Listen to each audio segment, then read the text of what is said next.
Good evening and welcome to the Capitol Report on NTD Television. I'm Steve Lance. Coming up, President Trump signing the Gaza-Israel peace deal in Egypt, alongside Middle Eastern leaders and world leaders, as the Hamas terrorist group releases all 20 living hostages from the Gaza Strip. And as President Trump celebrates the release of those hostages and promotes rebuilding Gaza, what will it take to fulfill his vision of the dawn of a new Middle East? Alon Pinkas, former Israeli consul general in New York, will join us with analysis. And the third week of a government shutdown persists, and President Trump says more Democrat-focused layoffs are coming down the line. The latest as national museums are shuttered. And our panel tonight, former President Bill Clinton offers credit to President Trump for the hostage release. What sets Trump's approach to the Middle East apart? We'll discuss with Jason Palmer and Bobby Eberle.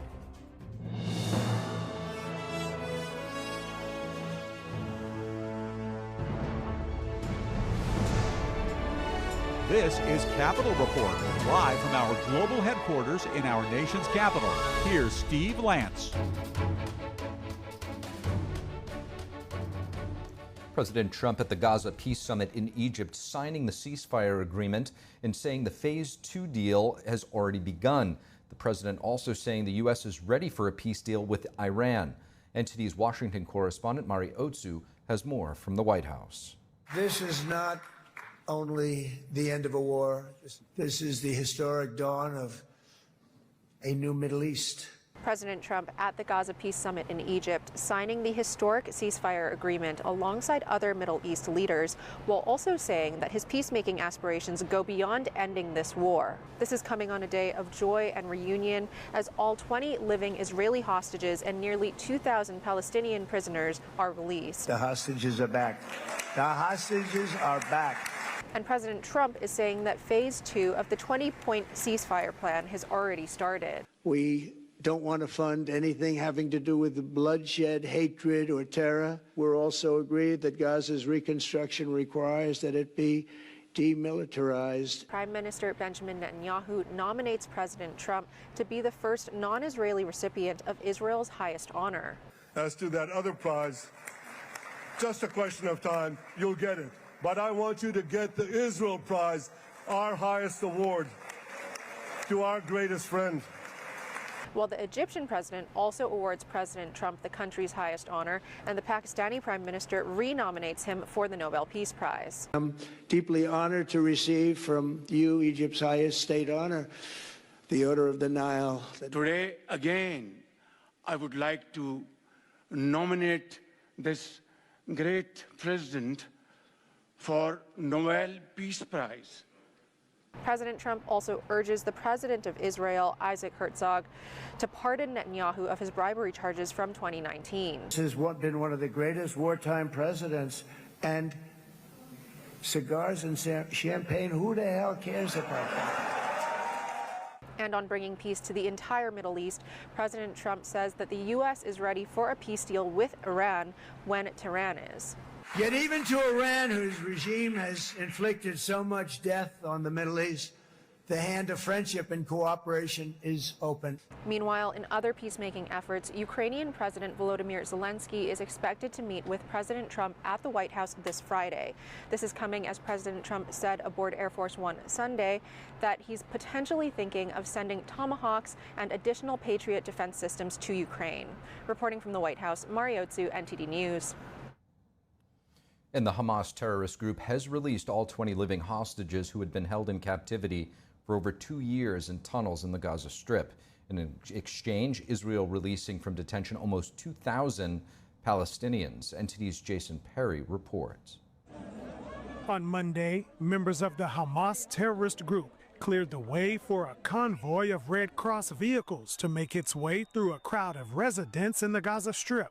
The vehicles were traveling toward Israel, carrying hostages whom Hamas had held in captivity for the last 2 years. The Red Cross helped transport 20 living hostages to members of the Israel Defense Forces who were waiting to receive them. Israeli troops were seen speaking with the newly released hostages before they boarded helicopters to be transported to Israeli hospitals. A crowd of people was gathered at Hostages Square in Tel Aviv when a helicopter flew over them.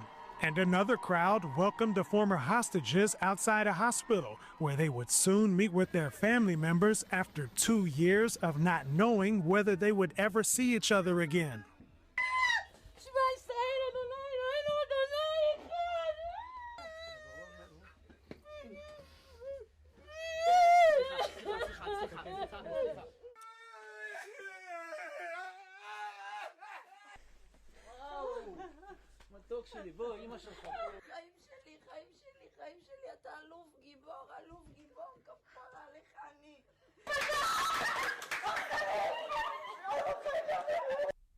Evyatar David, who was recently shown in a Hamas video being forced to dig his own grave, reunited with his childhood friend Guy Gilboa de Laud.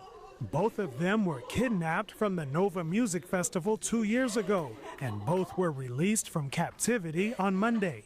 And in exchange for the hostages, Israel released 250 Palestinian prisoners and 1,700 detainees who were captured during the war in the Gaza Strip. Crowds of people gathered in Ramallah in the West Bank to receive them, while others were released in Khan Yunis in the Gaza Strip. According to the Gaza peace plan brokered by President Trump, the Hamas terrorist group is also supposed to release the bodies of the 28 deceased hostages who remain in the territory. And on Monday, Hamas released the bodies of 4 hostages that arrived at an Israeli forensic institute for identification. Looking ahead, the focus will now turn to the remaining steps of the historic peace plan. Jason Perry, NTD News. And as President Trump celebrates the release of the hostages and an end to the war in Gaza, what might we expect next for the different phases of the peace plan? And which Middle Eastern countries will lead in rebuilding the Gaza Strip, much of which has been turned to rubble? Joining me now to discuss the latest developments is Alon Pinkas. He served as Israel's consul general to New York. It's good to be with you, Ambassador. Hamas today releasing all remaining living hostages. I want to play a clip from President Trump about this significant moment in history. This is not only the end of a war. This is the end of an age of terror and death and the beginning of the age of faith and hope and of God. It's the start of a grand concord and lasting harmony for Israel and all the nations of what will soon be a truly magnificent region. I believe that so strongly. This is the historic dawn of a new Middle East. Ambassador, if you could, help us understand the gravity and the significance of this moment in a broader context and why this is just such a momentous occasion. This is not historic. This is not an inflection point. It is not transformative. It could be all of those things, but it is not yet. And we should be very cautious and wary not to fall into that trap of, sugarcoating what's going on. And I wish President Trump, I wish what he said would be right, but I am somewhat skeptical. Now, all that being established, it is the end of the war. And the question is, if anything goes wrong, how committed President Trump is to make sure that the war actually ended, rather than allow the ceasefire to collapse, which it could on any given day, given that the next phases are extraordinarily difficult to implement, very ambiguous, and they require goodwill, good faith, and trust, none of which exists. So, yeah, if you take what he said in Sharm el-Sheikh, in the Egyptian resort city, hosted by the president of Egypt, with the president of France and the prime minister of Britain, the prime minister of Italy, and the president of Turkey, and the president of Indonesia, that's 280 million Muslims for you, and the Saudis, the Qataris, the Emiratis. But who was glaringly and conspicuously, missing? Israel and the Palestinians from that event. They're signing a deal to end a war between Israel and Hamas, Palestinians for this matter, and yet neither is invited. That tells you something about the trust that everyone in that room has in the goodwill and good faith of both Israel and the Palestinians. Who would that representative of Gaza be? The head of the Palestinian state was there, but in terms of Gaza, Hamas's... That's my point. The Palestinian Authority was invited. Last moment, by the way. They were initially not invited, and then Egypt and Jordan and the Saudis, apparently, those three, made a big deal out of it and decided that he should be invited. Mahmoud Abbas, the president of the Palestinian Authority. But Mr. Netanyahu is on record many times saying that he will not have the Palestinian Authority involved in any form of governance in Gaza. So who represented Gaza? Basically no one. Who can represent Gaza? Basically no one, unless we all agree, which Israel is reluctant to do, that the Palestinian Authority, with all its flaws and deficiencies, is the only partner that's available to precipitate, to smooth in the so-called Arab Provisional Force, what is called in Trump's document, the International Stabilization Force. But you're making a right point. Gaza is not represented. Now, everyone talks a big game about we need to reconstruct and it's a dawn of a new era. It's gonna cost $80 billion. The entire Gaza Strip, 80% of it has been decimated. It is beyond repair. It needs to be rebuilt altogether. That's a huge task. The Arab countries are willing to, pay for it. But in exchange, they ask for an Israeli-Palestinian serious. They're not asking for a result immediately. They're asking for a serious process, which Israel at this point is reluctant to be a part of. Who do you think will take the lead in the Middle East in terms of rebuilding Gaza and really making sure that tied to that investment is the safety and security of Israel? Well, that's the thing. It's it's the chicken and the egg thing. In order for the Saudis, the Qataris, and the Emiratis to pay for this $80 billion commitment, and other countries will chip in, but the bulk of this expenditure is going to be on those three countries: Saudi Arabia, Qatar, and the UAE. They need to see three things. They need to see an Israeli commitment to a meaningful process, an Israeli willingness to allow the Palestinian Authority to be part of that process. Both of those do not yet exist, not under this government at least. And they need to see, or they want to see, an American president who is engaged, for the duration. It's wonderful to celebrate the touchdown, but there's a lot of defense to do here. Meaning, he got his praises, warranted, yes. He got the credits, deserved, yes. He got the compliments, he earned it, yes. But now comes the hard part. And the most worrying thing for me as an Israeli is that, the Saudis, the Qataris, the US, Italy, Indonesia, any of the countries, they don't live with the Palestinians. They don't need to coexist with the Palestinians. They don't need to, they have no interaction with the Palestinians on a daily basis. Israel does. And so it would be in Israel's interest to get everyone on board and make sure that the president remains engaged. But do you have to give the president of the United States a little bit more credit when you look back at the past month or two, leaders of the European Union, the UK, France, coming out and making his job much more difficult, calling for a Palestinian state. Yet he took the reins, and today it was quite significant to see the prime minister, or I'm not sure of his exact title, of Pakistan, as well as commend, and Netanyahu, the prime minister of Israel, those two sides really commending President Trump for his commitment to this peace effort. He built a coalition, the countries that you just mentioned, and you're absolutely right. The second important thing that I credit him for here is that unlike his immediate predecessors, and I'm talking about Joe Biden, Barack Obama, he himself, by the way, in his 2021 term, and before that, Bill Clinton, all of these presidents were reluctant to pressure Israel.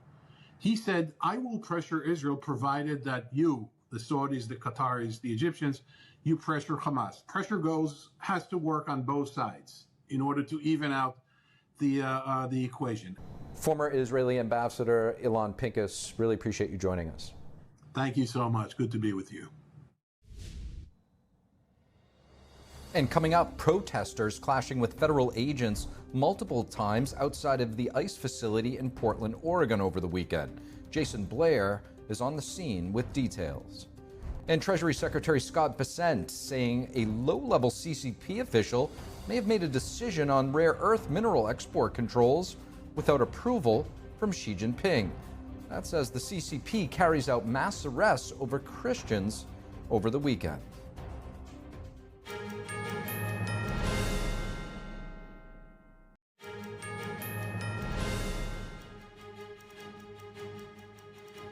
And welcome back to the Capitol Report. I'm Steve Lance. World leaders, along with figures across the political spectrum here in the United States and beyond, are praising the historic Middle East peace agreement brokered by President Trump after Hamas releasing all remaining living hostages back to Israel. Our Washington correspondent Luis Martinez brings us more. Mr. President, you stand before the people of Israel not as another American president, but as a giant of Jewish history. You, President Donald J. Trump, are a colossus who will be enshrined in the pantheon of history. President Trump received a standing ovation at the Israeli Knesset, where he also opened the door for future peace negotiations with Iran. European leaders also highlighted how the ceasefire in the Middle East was a Trump administration accomplishment. I think he has a huge importance in, it's his deal. He put all the pressure on it. And of course, other countries helped, particularly Qatar, Turkey, and Egypt. But I think a lot of countries pushed on pressure, also Netanyahu. But I think Trump deserves all the credit. Leaders in the Middle East also acknowledge how any lasting peace and the successful implementation of the phase 2 of the ceasefire agreement between Israel and Hamas will depend on the continuous engagement of the Trump administration in the region. We have to keep President Trump engaging, and that's very, very important because it's all about his engagement, it's all about his vision, and he's the one who's able to deliver and to end this war and to bring an end to the whole conflict of in the Middle East. President Trump, who is genuinely a man of peace, who has relentlessly and untiringly worked throughout these months, day in and day out, to make this world a place to live with peace and prosperity. And in the U.S., former political rivals of President Trump, like Hillary Clinton, and sitting U.S. senators like Senator Mark Kelly of Arizona, put national politics aside to acknowledge the historic accomplishment of the Trump administration. Really commend President Trump and his administration, as well as Arab leaders in the region, for making the commitment to the 20-point plan. I think he should get a lot of credit. I mean, this was his deal. Democratic Senator John Fetterman posted on social media that peace should be bipartisan, celebrated, and built upon. Reporting from Washington, D.C., Luis Eduardo Martinez, NTD News. And meantime, back in Washington, D.C., popular tourist attractions closed over the weekend as the government shutdown persists into its third week. House Speaker Mike Johnson now warning that the shutdown may become the longest in United States history. Meantime, Vice President J.D. Vance talking about waste and fraud in the health care program that Democrats want to extend, which is why they're holding out from passing the bill, making future negotiations even more difficult. NTD's Melina Wisecup reports. Washington, D.C.'s National Zoo, along with 19 museums and research centers, closed their doors on Sunday. They've run out of funds to keep operations going smoothly. The administration has started mass firings for federal employees. A court filing states that over 4,000 employees would be fired, noting that the situation is rapidly evolving. President Trump previously said cuts will target Democrat priorities. We'll be cutting some very popular Democrat programs that aren't popular with Republicans, frankly, because that's the way it works. They wanted to do this, so we'll give them a little taste of their own medicine. The president over the weekend directed the Secretary of War, Pete Hegseth, to use all means to ensure troops are paid this week. He urged Democrats to first vote to reopen the government. Then, he says, we can work together to address health care and many other things that they want to destroy. There are some Democrats who I think are reasonable enough to know this is not a sustainable position for them, who are looking for a way to get something in this conversation that would enable them to have the issue that they say they care about here addressed. Most Democrats, however, remain unwavering in their stance that health care negotiations come before reopening. Senator Mark Kelly said a simple vote to extend Obamacare subsidies wouldn't even be enough to secure his vote. These are not easy decisions, but we can work this out together. The administration seems to want the same thing. They want the government open. The president said he wants to solve this health care issue. If we all agree upon that, let's just do it at the same time. While Republicans and the president are open to health care discussions, Vice President J.D. Vance on Sunday said the fraud and waste must be rooted out. He said he wants to make sure tax credits go to people who need them. Senators will return to Washington on Tuesday. Reporting from Washington, D.C., Melina Weiskup, NTD News. Protesters clashing with federal agents multiple times outside of the ICE facility in Portland, Oregon over the weekend. NTD correspondent Jason Blair was there, and he joins us now on the ground in Portland. Jason, what can you tell us about what's happening out there? Hey, Steve. Yeah, so the weekend was the most crowded and intense it's been in a little while here in Portland outside of the ICE facility.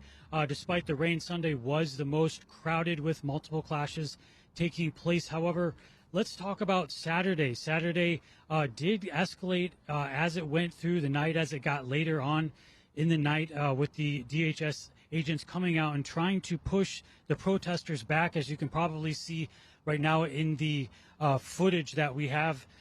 There were a lot of tear gas canisters being shot. Some of the protesters were trying to kick those back at the agents. Some of them were trying to throw them back at them. There were many arrests. A lot of people were trying to resist and fight back, and a lot of those people were arrested at that time. I was able to confirm that the DHS arrested 14 people on Saturday, and did actually hear from someone that was arrested and they were charged, but were released later. She said that everybody was put in their own cell inside of the detention center, and that they were actually she said that they were pretty clean.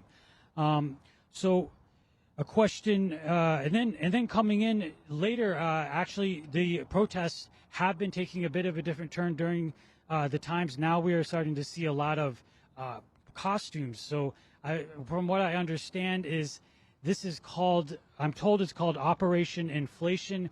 A lot of people have been putting on these costumes. I saw a guy coming in and basically dropping a box of these costumes on the ground for anybody to take, and they have been popping up also in Chicago as well as here in Portland. And I'm told that they are an attempt to make the protests seem more peaceful and to kind of change the image. So a question on a lot of people's minds right now is whether the National Guard is going to be deployed or not. Currently, it's being held up in the courts, so we will wait to see what happens with that. Back to you. It's a very complicated situation. I was just in Chicago at the protest in front of the ICE facility there, Jason, and you do have a mix of people that are there just to protest with innocent, peaceful intentions, but mixed in with those inflatables are people that don't have that intent and are there to cause chaos, anarchy, and violence. NTD's Jason Blair, really appreciate the update. And Treasury Secretary Scott Bessent is calling the CCP's internal structure brittle. Rivalries for power in China calling into question who's really in charge. NTD's Washington correspondent Jack Bradley has more. Treasury Secretary Scott Bessent on Monday says that a lower-level Chinese Communist Party official may have been responsible for the new export restrictions on Chinese rare earth minerals, all in an effort to undermine the Chinese leader Xi Jinping's power. I believe that the president thinks that this may have been, from a lower level official. The Chinese system is quite brittle, so this may not have come from Xi Jinping himself. This may have come, from a Chinese hardliner. They have hardliners on their side too, who are always trying to undermine the relationship.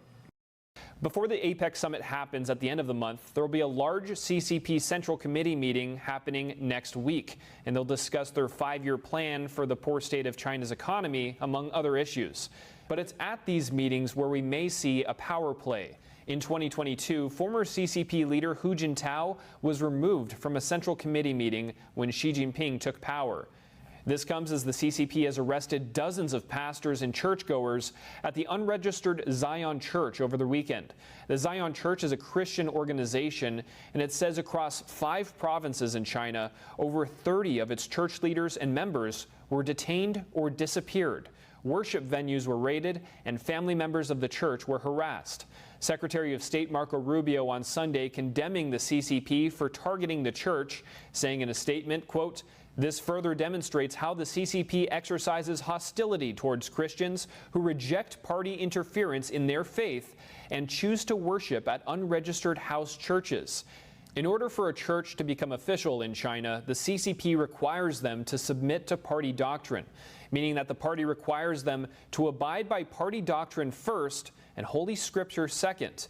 The CCP has waged war against faith groups for a century, with party leaders launching campaigns of suppression to control religious communities in China, as it takes anything spiritual to be a direct threat to its absolute power. Reporting by Jack Bradley, NTD News. U.S. markets bouncing back after President Trump softens his tone on China, easing fear of a major trade war. But a face-to-face with Chinese leader Xi Jinping is still up in the air. Find out more tonight on China in Focus with Tiffany Meyer at 9 p.m. Eastern. And coming up, Democrats praise President Trump for achieving the peace deal in Gaza. How does the U.S. ensure what many are calling the fragile peace deal that it endures? Jason Palmer and Bobby Eberle will join our panel discussion after the break.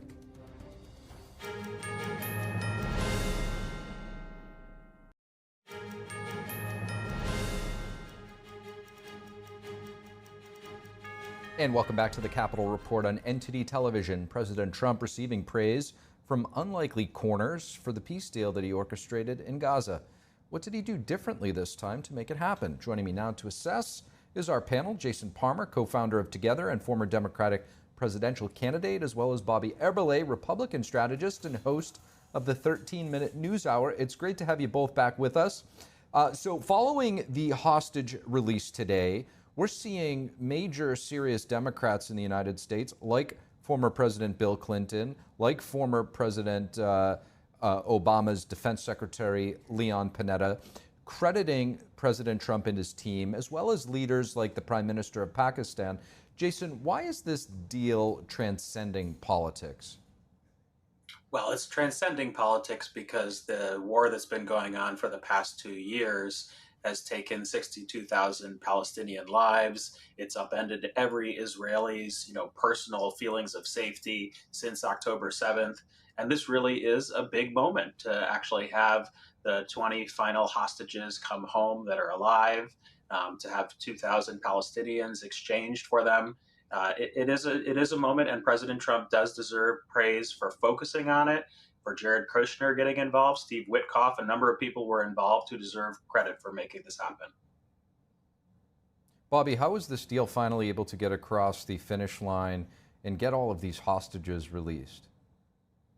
Well, I think you have a couple factors. One is the European fatigue of, the press and push in the UN to recognize the Palestinian state and condemn Israel. There's this growing push that is kind of counter to the Trump administration and what he wants to do. So with those coming to a head, the president wants to act. Also, as Jared said, this is a monumental deal. It is something that has been needed, and it took the will of President Trump in the United States, frankly, to make it happen. So there's a lot of factors involved, but the momentum was there to get this done. People are kind of tired of it here in the United States as far as just ongoing and ongoing. Let's get a deal done. Let's get something done. Let's bring these people to the table. And we have confidence in the president to get it done. And I think the European leaders as well salute this because they were pushing from maybe from a different angle, but still the end result is something good. We certainly don't want to take anything away from this moment, because in order to get to the next moment of lasting peace, you needed to get here. Former President Clinton did say that Israel and Hamas must try to turn this fragile moment into lasting peace that provides for the dignity and security of both Palestinians and Israelis. Jason, what are you watching now, and are you more optimistic or perhaps cautious? Well, I say perpetually optimistic. So I'm very hopeful and also don't want to take away from this moment. But the key things to watch for in the near future are, is there an active process to recognize that Palestinian state that exists? Now, Bobby was just mentioning before that a number of European nations have recognized the state of Palestine. Look also for what is going to be the force that's going to be the multinational force that's in there protecting the peace or safeguarding the peace. Does it include, people from Qatar, from Egypt, from Jordan, from Saudi Arabia, perhaps from America? If there are just even 100 troops from the U.S., that makes a huge difference versus if there are no troops from the U.S. But more importantly, are the players in the region getting involved in being part of that peacekeeping force?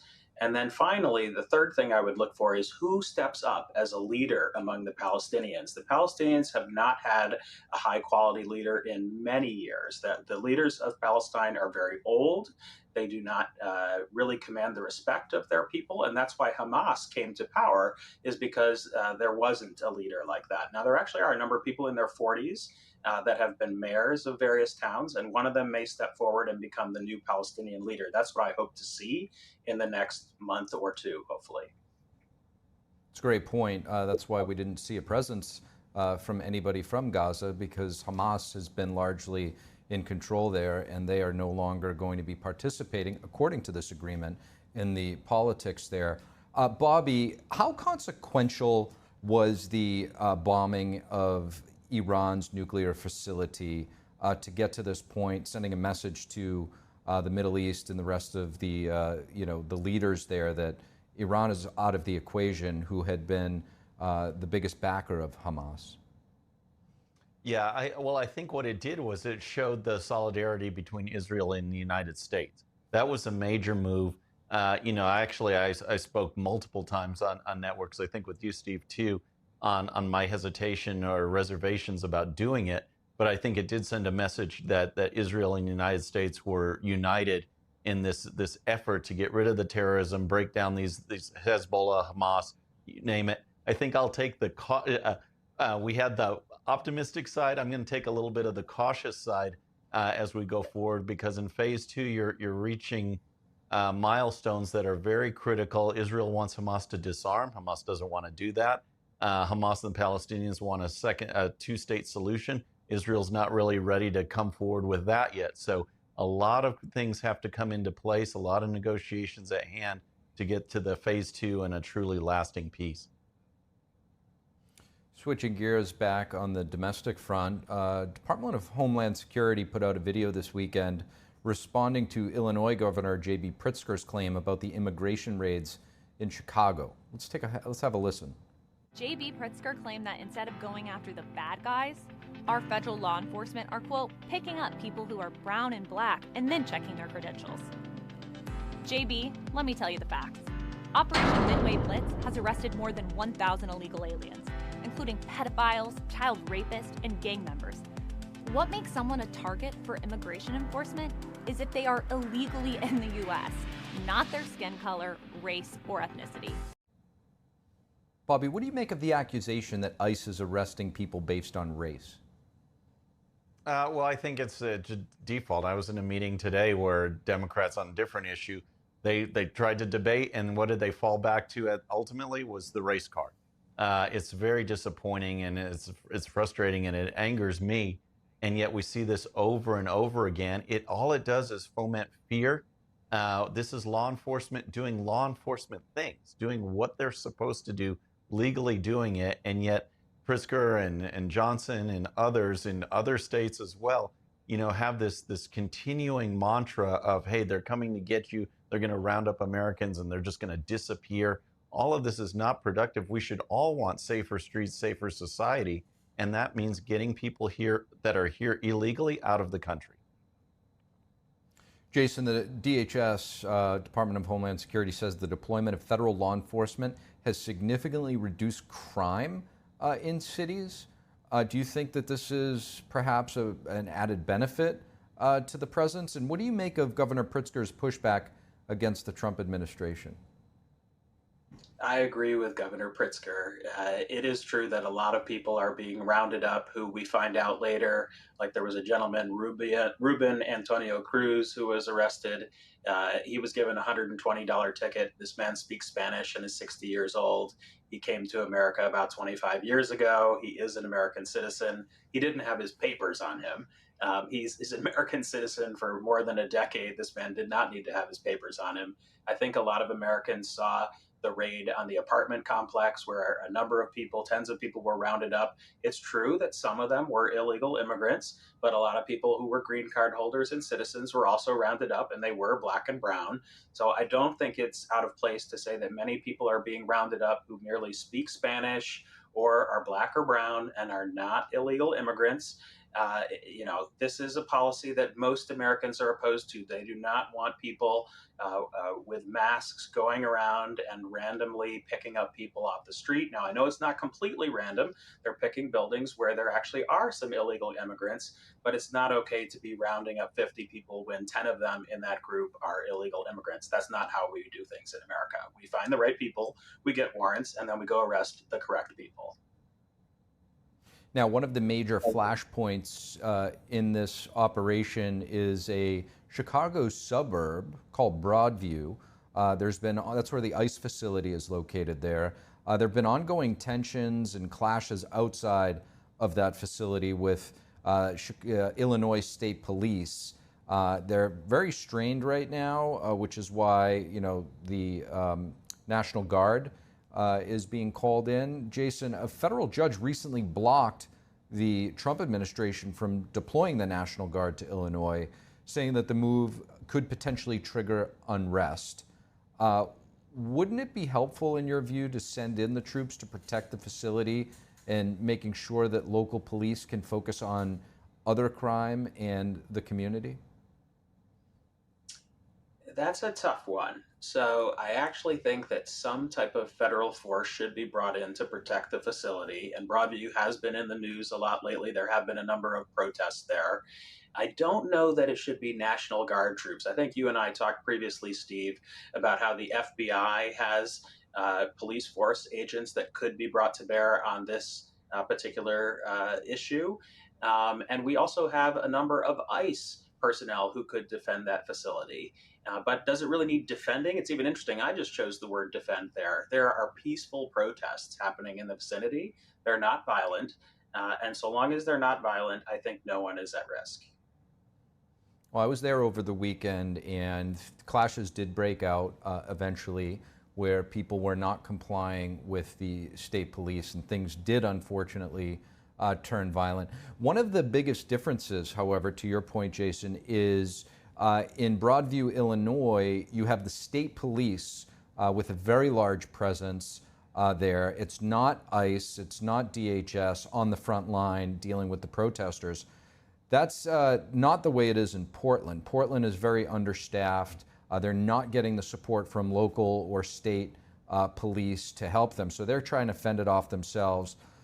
So a fundamental difference there, although no National Guard at either right now, or perhaps there are in Portland.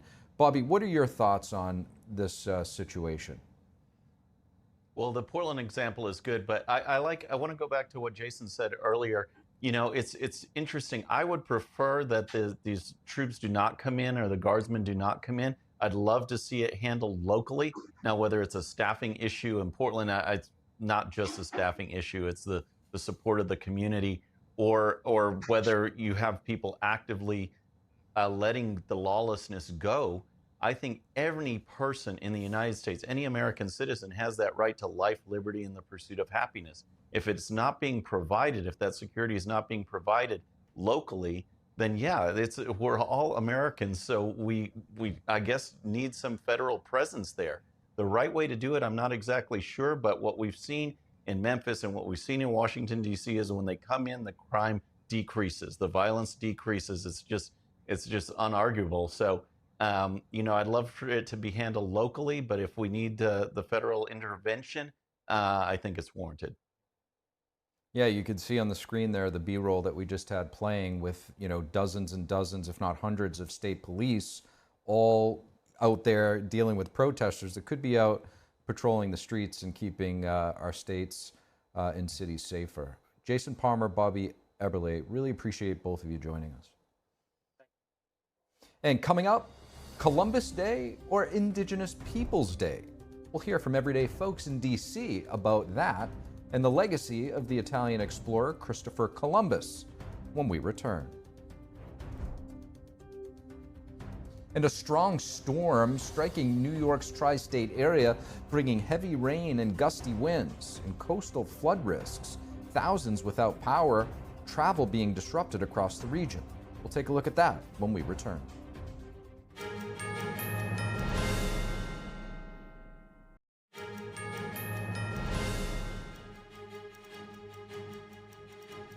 And welcome back to the Capitol Report on NTD Television.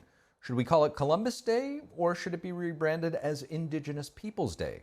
NTD's Sam Wong was out in the National Mall in D.C. to ask the people. Columbus Day versus Indigenous People Day. What do you think? Columbus Day all the way. I believe that America was founded for the principles that Columbus represented, that is Christianity. He brought it over, and I know there's a lot of disagreement with that, but I really expect that and respect that and thank him for what he done, and all the people came over and brought Christianity. Oh, Indigenous Peoples Day, yes. Columbus Day, no. Even the Queen of Spain was horrified by what he did to the indigenous people of the places he went. I really never had ill feeling toward Columbus. Research showed me how he always, he didn't mean ill about, indigenous people. But maybe some people who was around him did not do so well. Well, I kind of lean more towards the indigenous people. You don't hear about the children that are getting stolen, things that are happening that are just really egregious. I think they have every right to celebrate anything that has anything to do with this country. President Trump just signed a proclamation talking about, reclaiming the legacy of Christopher Columbus. What do you make of that? No, we're good. No, thank you. No. I think it's great. I was so excited when I saw him do that. I was shouting, yes, USA, USA. God bless America. And God bless President Trump. I normally don't agree with everything that is happening right now in our country, but on this one, I must say I am a fan of Christopher Columbus. Especially in recent years, we've been seeing this push to tear down the statues of Christopher Columbus. This is happening all across the country, right? What do you make of that? What are your thoughts? I think it's terrible. We should not tear down any statues that represents our history of our nation. Yeah, take him down. No, we don't want him. Get him out of here. We're a country that hopefully celebrates diversity and all these different types of situations, holidays, people are connected with a lot of things. I think that taking a statue down is pretty extreme. We were taught Christopher Columbus discovered America. No matter what the situation is right now, we cannot change the history. Our children and our grandchildren need to know what really happened in history and who the historians were and who the founders were. Let's don't change everything. And a powerful storm moving across the East Coast, causing significant flooding and widespread power outages. Officials say multiple people have been rescued from rising waters. NTD's Christina Corona has an update. A coastal storm is impacting the mid-Atlantic and Northeast, flooding roads, knocking out power, and disrupting travel. Heavy rain continues to soak New York City and surrounding areas, with coastal flood warnings in effect and wind gusts up to 60 miles per hour. New York may see up to an inch of rain Monday, while Long Island and eastern Connecticut could get up to 2 inches. The storm will move into New England Tuesday, bringing more rain, gusty winds, and potential coastal flooding. The storm has already caused flooding in parts of New Jersey, and thousands of Long Island customers remain without power. Officials also reported multiple water rescues in the Carolinas. Governors in New York and New Jersey have declared states of emergency, and the Delaware National Guard is on standby. The nor'easter is also causing widespread travel disruptions. According to FlightWare, there were more than 7,000 flight delays Sunday, with New York and Boston airports being hit the hardest. Meanwhile, Southern California braces for a rare early-season storm. Heavy rain, strong winds, and flash flooding are possible, especially in burn-scar areas. Forecasters warn of isolated thunderstorms, lightning, and even weak tornadoes or waterspouts. Conditions should clear by Wednesday, followed by cooler temperatures and a brief warming trend. Christina Corona, NTD News. Every day is a great day to celebrate the nation's service members, but today is extra special. Along with being Columbus Day, it's also the U.S. Navy's actual birthday. Observed every year on October 13th. It was on that date in 1775 that the Continental Congress greenlit the first U.S. naval force. That makes today the Navy's 250th birthday. The Continental Navy had just 2 ships and a crew of 80 men at the time of its inception. Today it has more than 340,000 active duty personnel and upwards of 71,000 reservists. And that is all we have for you tonight on the Capitol Report. For round-the-clock original coverage, be sure to visit us at ntd.com and download the NTD mobile app. From Washington, D.C., I'm Steve Lance. Have a great evening. See you back here tomorrow.